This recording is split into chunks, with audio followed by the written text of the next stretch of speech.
We're living in times now where we're having a hard time finding answers. And part of the problem is we don't know what the questions are. Our world is advancing in such a fast rate with AI and every kind of technology that we're being left behind in the dust.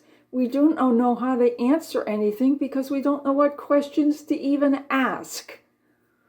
And we're left in a conundrum. And so the question is, what are my questions so that I can find the answers? And we're all searching. We're searching for meaning in everything and everywhere. And if we can't find meaning, then we're going to be lost.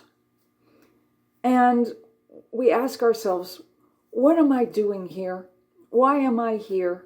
Where am I going? What's it all about, Alfie? And there are no questions that can be answered in the temporal, because what we have to realize is our answers lie in the hereafter. The answers to our questions rely in what's going to happen after this. We're all living here for a reason. And the reason is that, first of all, God loved us. He created us to his image and likeness. And he put us here as a test to make sure that we go back and love him. And when this test is over, then we will receive the answers to all of our questions. No question asked. And the question that we have to ask ourselves right now is, how am I going to fulfill the meaning in my life so that the answers in the future will be what are correct? And where do we go to find the answers? Well, God sent us his son in the form of Jesus to be one of us, to be human, just like us, flesh and blood. Yes, he fell and he got up and he scraped his hand or knee and it healed. And he'd cry and he'd laugh and he enjoyed life. And eventually died. Yes, he was human, just like you and I are, with one exception. He never sinned. Didn't mean he wasn't tempted. Yes, he was tempted just like you and I are, but he said no. He said no when the devil came and said to him, "Do you want to be all powerful?" He said no. "Do you want to give in to sexual pleasure and physical pleasure and the needs of the body?"